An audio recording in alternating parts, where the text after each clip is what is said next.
Welcome to another exciting and inviting, informative and non-performative episode of the Entreprenudist Podcast, a place to hear real entrepreneurs and business owners bear it all. I'm your host, life strategist and retirement planner, Randolph Love III. And if you have not heard, the third's the word, and we have the word from an AI-powered tailoring company, okay? Our style, Tailor style. We're gonna get it. We're gonna get all into it, all right? But before we bring her on, I do want to remind you that this episode is brought to you by Shield Wolf Strongholds, a wealth growth and protection company. When it comes to estate planning, when it comes to retirement planning, when it comes to employee benefits, if your plan ain't Shield Wolf, your plan ain't strong. If you are a business owner that wants you and your employees to retire higher than you would have prior, or your tax is at the max and you so stressed you can't relax, make sure you visit shieldwolfstrong.com or call or text +1 904 822 4262. Now to our guests. Anya Cheng is the founder and CEO of Taelor, an AI-powered men's clothing subscription service promoting sustainable fashion.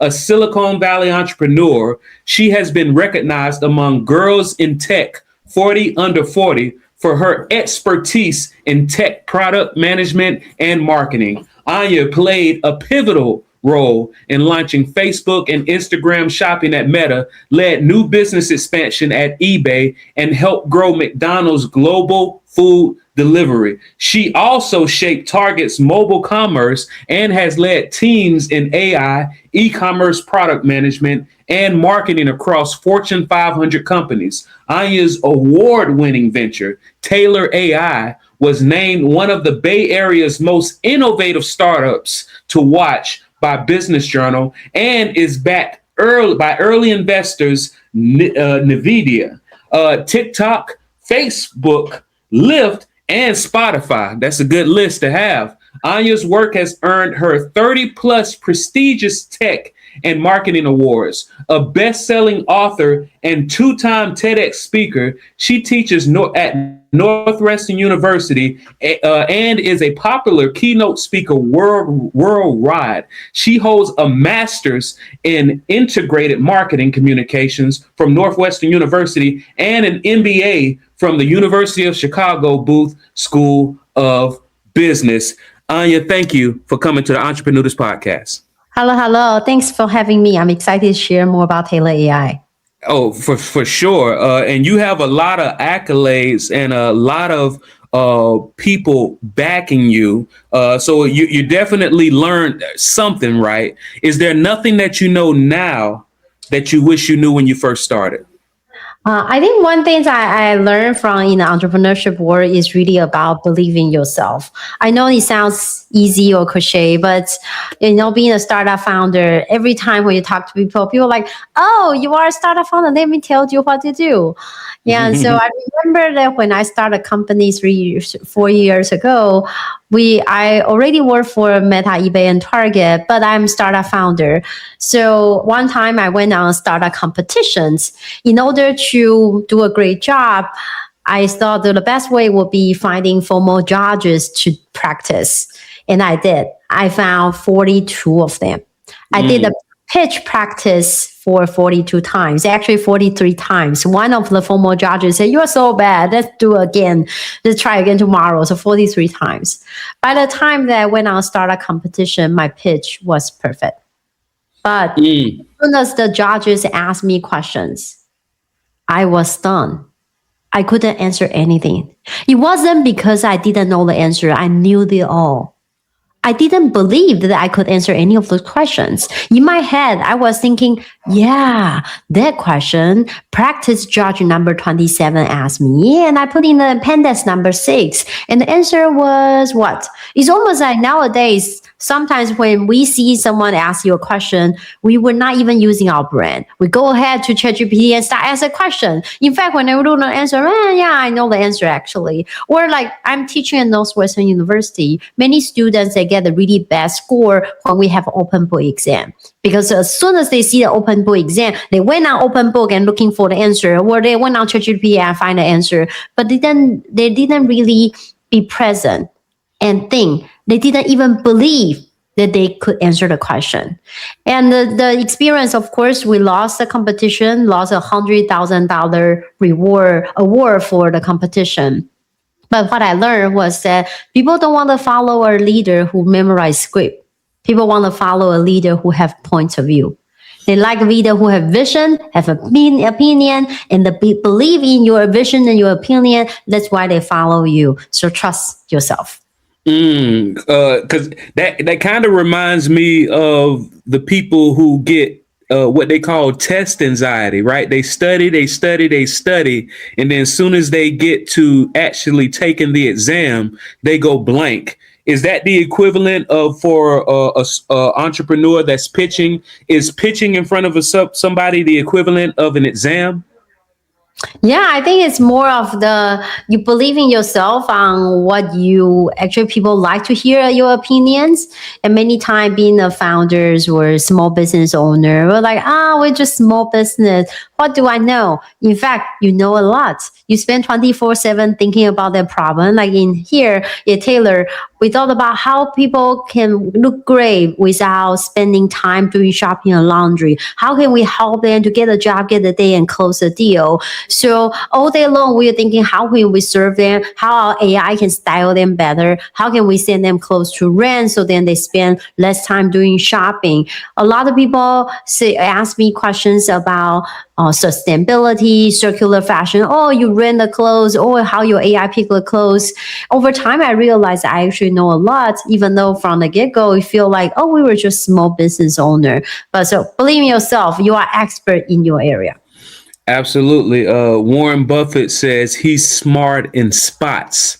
If you get to asking Warren Buffett about AI powered subscriptions, he may not be the smartest man, but when you talk about what he's smart at, he is. It sounds like what you're saying is what entrepreneurs should always keep in mind, even if they're pitching, even if they're looking for investors, you are an expert in what you are an expert at. Therefore, have that confidence to go in front of people and say what you know, because what they say, you don't rise to the occasion. You fall to your highest level of preparation, and all of that time that they've been working in what they deem to be their small business, that's them preparing for that moment. That's right. And of course, I feel like I have, and many times they are also not just like one time, right? You feel like we all want to be the stone in the water where people pick you up and throw you away and you cross a river. The reality is that most of us are like those stones in the river. With one wave, you turn one side, another wave, you turn another side. But because it's continuous going and continuous improvement. So the real impact happens when you have this 100 thing make 1% better every day. The compound impact was what eventually makes something really great. So I will share another story. When we started, I thought we would need some vendors, like suppliers, closing partner. Now, for example, like Bonobo, Johnson & Murphy, Marine Layer, but we are nobody. I thought if we get on a trade publication, then those fashion brands read, then we will get great suppliers. But I don't know any of those publications reporter. So I went on a startup conference called TechCrunch here in the Bay Area. I didn't know any reporter, but I know where was a press room. I wait outside the press room. As soon as a reporter came out, we give them my business card. No, that's not true. We didn't even have business card at the time. We just started. It was just a random paper with name Taylor's on it. So I actually met a person who worked for WWD, which is a trade publication for the fashion industry. After the conference, I followed up with her again, and again. One day she emailed me back. She said, Anya, stop emailing me. I am not interested in the story. I was like, okay, got it. Few weeks went by, she emailed me back. Haha, I told you. See, you are wrong. No, she said, I'm still not interested in the story. However, I would like to introduce you my colleague. For some reason, he's interested in the story. So I talked to her colleague. He really gets it. He understands that share economy, just like Uber and Airbnb. People don't have to buy everything. And it's pamper economy or lazy economy or a geek productivity. People are pretty lazy and busy. People don't want to spend time doing small things like doing laundry and shopping. He really gets about sustainability. Why always getting new clothes versus you can rent and you can buy secondhand after you rent it? He totally gets it. I thought the news is going to be on the front page tomorrow. It never happened. I follow up again, and again, never happened. Life goes on. We went on another startup competition. And before we went on a global final, we won the West Coast Championship and ready for the global final, which you already know the ending of the story that we didn't win. But right when we went on global final, it was a competition that hosted by University of Chicago, where I'm an alumni. But I also alumni of Northwestern University, and I also still teaching as an adjunct faculty at Northwestern University. So I thought of this is a great news. Nobody cared except one person besides me, Northwestern University student newspaper. Why? Because they can write a headline like Northwestern University faculty is about to win University of Chicago startup competition. The two schools hate each other. So now my professor can win your competition. Ha, right? So I reach out to the student newspaper. They actually published the story. The next day morning, we got a phone call from ABC News. For some reason, it was a live morning. There was no news. And they asked us if we want to get on the morning show. I got on the show, ABC Live, for 5 minutes. And from there, we got a news clip. And I sent back to the trade publication reporter who seems to love us. I say, hey, I don't know why the news didn't come out. This is, we just got the coverage in ABC, and hopefully your boss will feel like this is a good time for the news. The next day, the news came out. We got the first supplier which is a brand in Canada.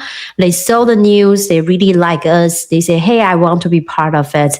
Coming in, I want to rent out my assets inventory. I want to use your rental platform to test our new collections, upcoming collections, sampling to get feedback and get data to find who like my clothes.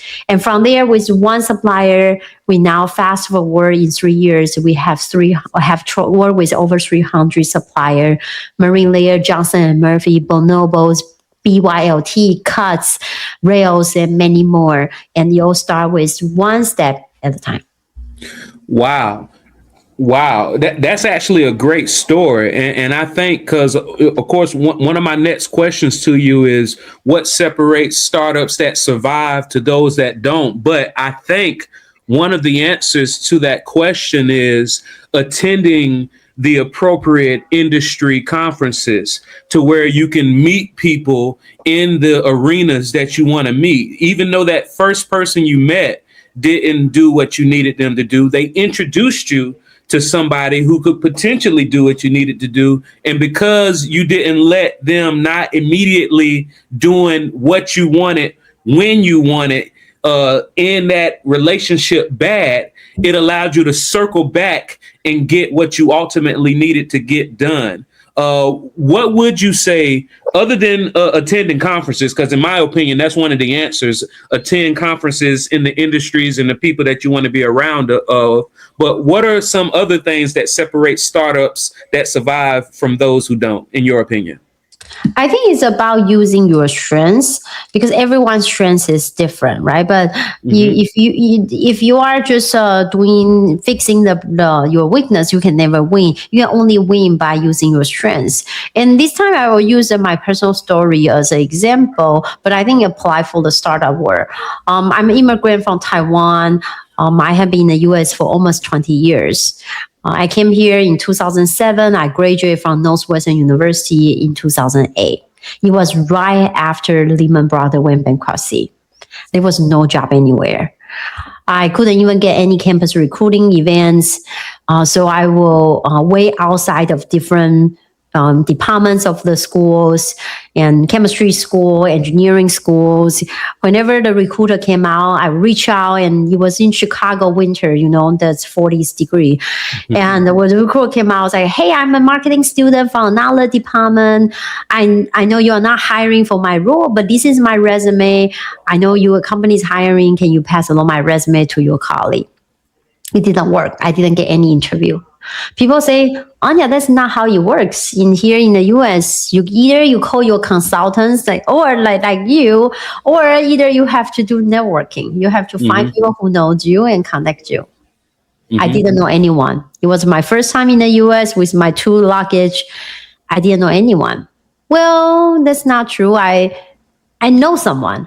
I know professors from the school. They don't know me, but I know them, right? So I reach out to all of those professors in different schools, political school, music school. And before I went, I researched on their background, and then and I say, hey, your previous company is hiring. I see this person on LinkedIn. Can you please connect me? One day, a professor, his name is Apex. He was a journalism professor. He said, I don't know you, Anya. I cannot connect you to anyone. But I am going to hosting an event tomorrow, and we have few amazing speakers, including those one from Entreprenudist Podcast show hosts. And so the person he invited, her name was Peggy Walker. She was a CEO of Advanced Publications, a small trade publication in Chicago. They offer magazine to salon owners and animal farmers. So I went on the talk, and she said, hey, I don't know you, but I can connect you to our recruiter, and we'll see if our recruiter see what she think. I got an interview. As soon as I walk out of the magazine building, I see the magazine on the wall. I thought this is perfect because it's a magazine company. They have a marketing department. I was a reporter. I have media company background. I have a master's degree in marketing. Few weeks went by. Nobody followed up with me. I call her. Hi, Lawrence. I'm Anya. Interview here a few weeks ago. She said, stop calling me. I was let go. Lauren, the recruiter of the company, was laid off by the company. Wow. So I said, hey, you have nothing to do. Do you want to grab a coffee? She said, yes. We had a coffee. She told me a lot about the company, who is decision maker, what's the challenge, what's going on in the industry. She also told me one tip. She said, have you heard of New York and LA? New York and LA are bigger cities than Chicago. Bigger cities has more jobs. With that idea in mind, I went on a 2-month trip. I stayed in different friends' living room every week. I print out 2,000 Northwestern University alumni. I calling each one of them, say, hey, I'm a recent graduate. Can you meet me for coffee? And maybe you can refer me someone. In work, I talked to a lot of people. One day, I was walking on the street and it was snowing and also raining at the same time. I was zipping between newsstand to newsstand, waiting for a break in the clouds with a red light. I realized a lot of newspaper, those newsstand in old time, they have newspaper. And on the newspaper, there shows of a publisher name so-and-so. If you want advertising, call this number. Perfect. I bought a newspaper, went back home, not even my home, my friend's living room. I start calling all of the publishers. And I end up met with New York Times CEO, CNN, VPs, and NBC, all of those executives. But nobody was hiring. I thought this works, but this is too slow. I need to go somewhere that I can make a lot of people. Conference. I want to go to a conference, but conference tickets are very expensive. I was just a recent graduate. So I thought of idea. Maybe I reach out to a newspaper company magazine company back in Taiwan. I say, hey, would you like me to cover this amazing conference for free? They say, yes. I call the conference. I say, I'm a reporter from Taiwan. Give me press tickets. I got in. I got meeting plenty with people, but nobody was hiring. After these 2 months, I went back to Chicago. I was ready to go back to Taiwan, but I realized even though I didn't get the job, I learned a lot during the process. So I called Peggy, the Farmers and Salon Owner magazine company CEO. I said, would you like to know what your competitors are working on? She said, yes.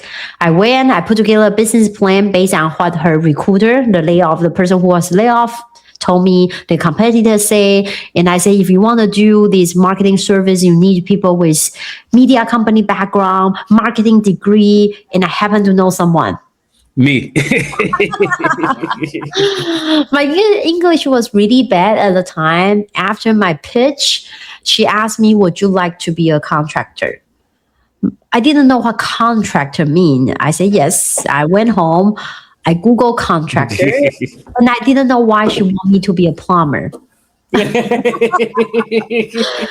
that's how I start. But I share the story because the only thing I did it right was I used my strengths. What was my strengths? I didn't know anything. I was a reporter before the master degree.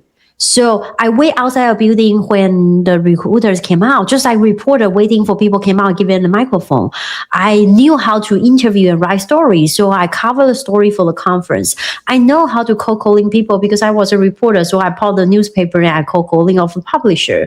And looking back, most people probably think that's crazy and I cannot do that. And that's okay. The only reason that keep me going and not failing and eventually succeed or failure again and again and again until I succeed was the hope. And that hope only comes from that I have that strength because I did this before. I was a reporter, so cover a story, easy peasy, right? So I'm sure your business will win and succeed in some way, but use your strengths. Maybe you are the business owner who just have plenty of friends. Maybe you are original from Mexico and you have plenty of the connections over there. Maybe you came from operational background, so your operation is just always on time and on budget. Whatever your strength is, because everyone win differently. Apple and Google are amazing company. They sell cell phone very differently, but both of them are great. LeBron and Curry are both great. They play very differently, but they are both most valuable players. But so use your strengths as a business, and everyone is different, and only with that you can win easily. Oh yeah, that sounds like great advice. Because once again, it sounds like attending a conference came up as a part of your success story. Another thing that I picked up on was you keep following up until they tell you to stop, right? That takes a lot of guts, right? And then even when they tell you to stop, you don't particularly say what your reply is, but I'm assuming because after they tell you to stop, they end up introducing you to somebody else. I'm assuming your reply is very gracious. When you keep following up, this is a two-part question. How long in between your follow-ups do you do? And when they tell you to leave me alone, essentially, what's your typical reply that makes them feel so gracious enough to give you another path?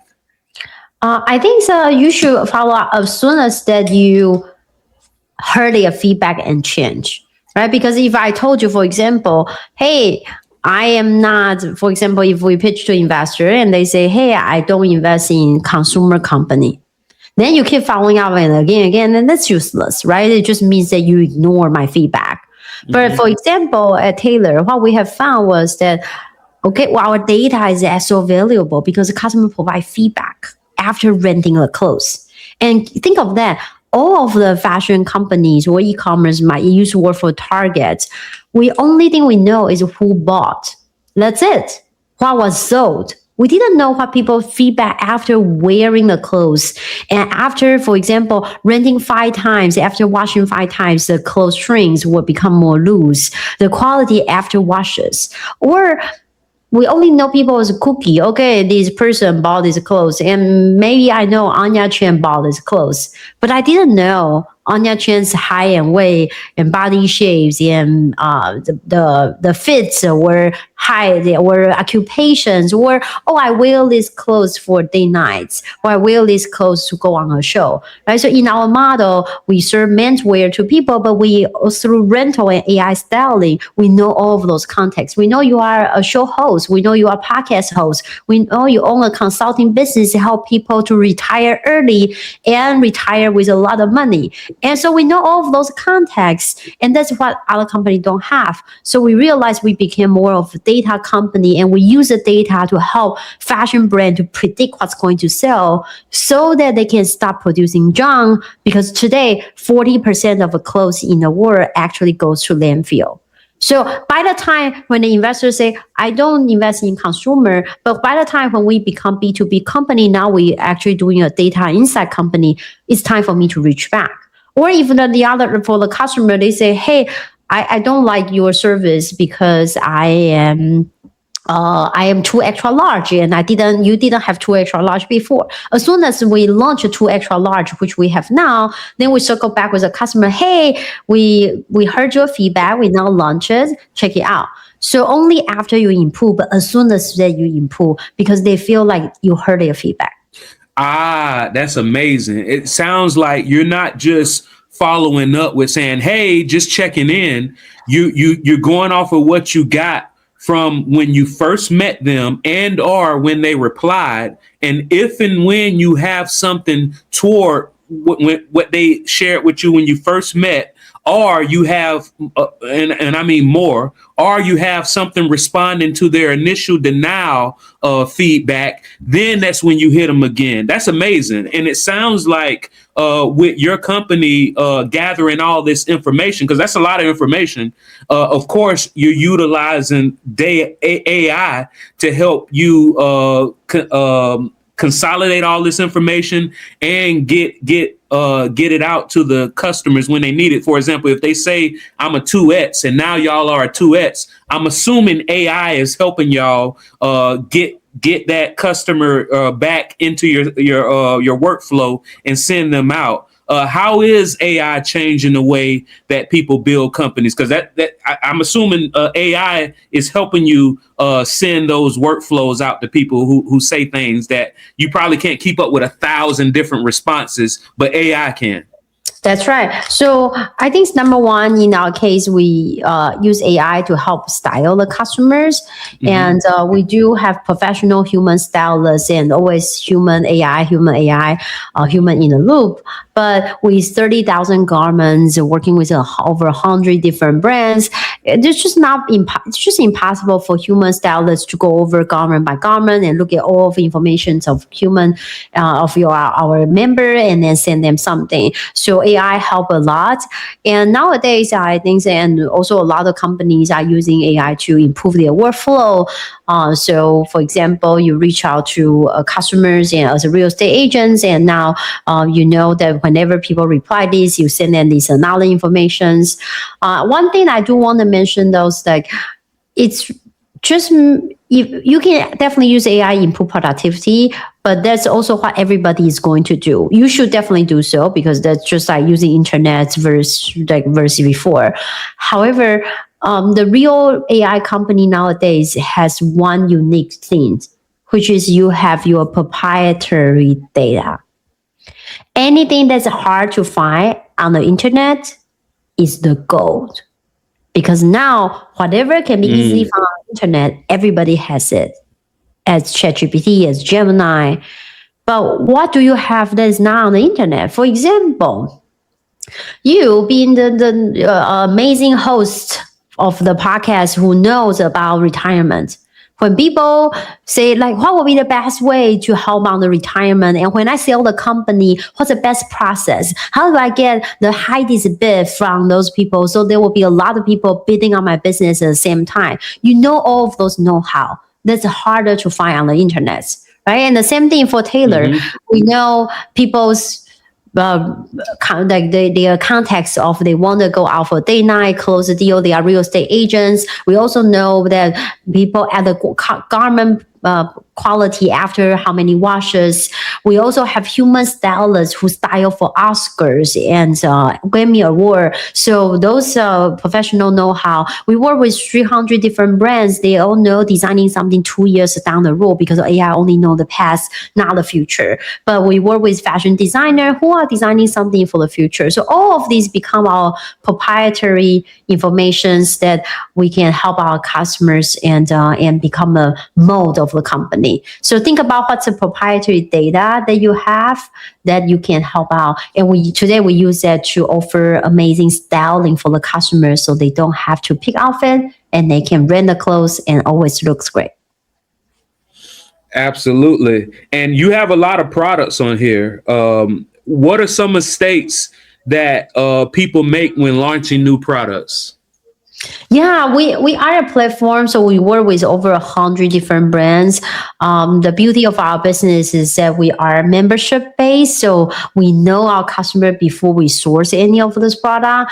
Another benefit is that because we are renting clothes, so which means we are not like getting the inventory and waiting for people to buy. We actually every garment can be used because we pick the clothes for the customer. Just like Uber driver, when you drive, you don't have to wait to find a customer. You can actually get you will assign that Uber will assign you for a customer, and the customer don't pick the car. So for our model that we don't have those inventory. But from my experience from e-commerce company, I think it's important to find out your 80-20 rule. We all know 20% of a customer generate 80% of revenue. So find out who are them. You can simply use what we call a cohort analysis. For example, you see January customer, how many, 100 of them come in, how many of them stay next month, February customer, or you can slice like customer from the podcast show, customer from that I sent the email out, podcast from the meta ad that I ran, and which one actually give you most money and stay longest time. Absolutely. 80% of the outcome is based off what you do in the first 20% of the process. And that 80-20 rule applies to so many different aspects of life. A couple last questions for you, Anya. What books are you reading? Yeah, I really like a book called Get to Aha. It's an old book. It's written by the person who did positioning for Steve Jobs for Apple before. It's a book talk about how to position a company. The summary was that positioning sounds hard. It's actually simple. What you really mean is that how can you make people remember you and also tell you to other people? For example, Disney is the happiest person on earth. That's it.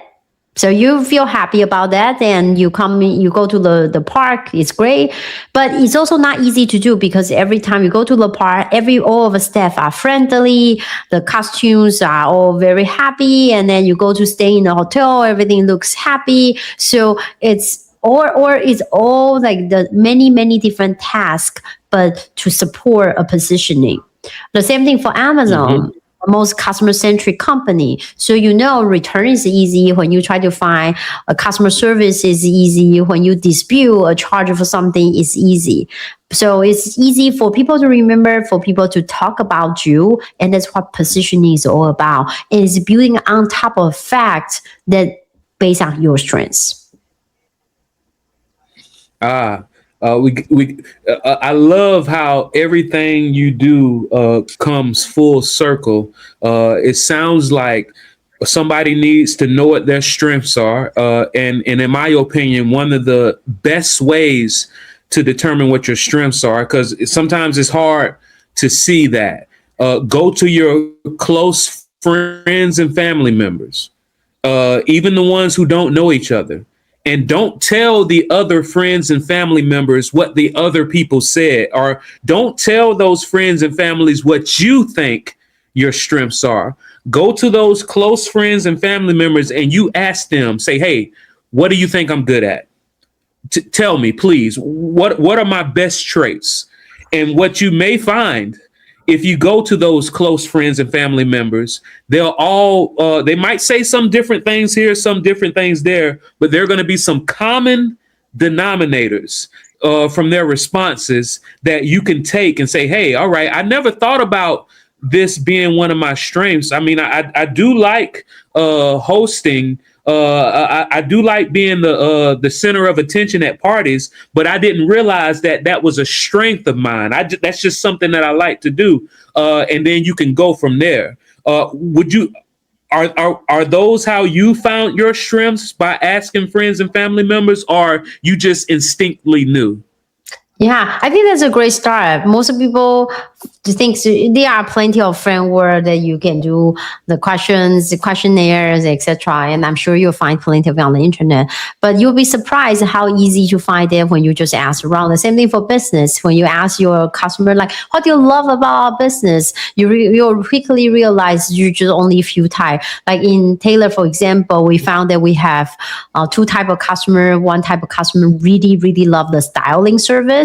They don't know how to pick. They open their closet, they see Lululemon, Nike, Uniqlo, Banana Republic, and that's about it. They don't have a lot of options in the past. They wear the same thing again and again. They hate shopping, and they don't have sense of fashion. So they need our styling service to help them out. While we also found another type of customer, they also love these, but they love even more of the rental model. They found that they have a little bit point of view on what they want to wear. They already have a little bit sense of fashion, but they want to try something new out of their comfort zone, try different brand, different style, the streetwear, the classic view type, matching outfits or something. So then they really value the rental service. And a lot of them, their wife has used Rent the Runway or Newly or Amorto's rental companies before. So we found that there are slightly two different groups of people and value different things. And that's how we kind of focus on there. So as your customer, you'll be surprised that they actually know a lot about you, and you can easily find the answer. Man, that's amazing. I'm actually, if you're listening to the audio version, make sure you visit entreprenudist.com so you can see the video. I actually shared some of the site for Taelor, Taelor. Definitely something that I think a lot of the listeners that listen, just so happens, majority of my audience are business owners, but it's also majority male business owners. So if you're tired of not turning any heads, fellas, and you want to get your fashion right, you don't understand why nobody's returning your calls like they used to do to Anya. If you want to get your calls returned, if you want to start turning heads again, if you want to look good in your shirts again, please make sure you visit Taelor.style. That's Taelor.style. Anya, is there anything that I did not ask you that I should have? Yeah, no, I think so. Just the start, the being a founder is not easy. You guys should be also proud of yourself. And when I started, I feel a little bit more. Life is hard. Life is not fair. When I have the business card from Facebook, people like to talk to me, now become business owners, and people, I feel the difference right away. But over time, I also appreciate that. I realized that when people reach out to me, talk to me, they will genuinely really appreciate my knowledge and my point of view. And I realized I can see people who are just genuinely want to help people versus people who just want to work with you because you have this shining logo on your business card. So I think hang in there. I think you guys are all doing great. One small tip that I personally use is that instead of keep saying that I should lose weight, I should get more clients, I start saying that I would like to. I would like to get on the show of the Entrepreneurship podcast show. I would like to partner with Yankees, which we just did. We starting this month, we are official partner with Yankees. I would like to partner with more of consulting firm who help people to look great, so then they could go on conference and they do a great job on sellings. And so that mindset really helped you. But I'm happy to keep in touch if you are business owners, if you are investor, if you are supplier. We do a lot of co-marketing with fitness centers, schools, and hotels. Our customers are busy people, and so a lot of business owners also know plenty of those people. So feel free to reach out to me. My email is Anya. That's Anya at Taelor, TAELOR.ai, Anya at Taelor.ai, and or go on Taelor.style and use the code podcast25 to get 25% off first month. So then you have your personal stylist with you.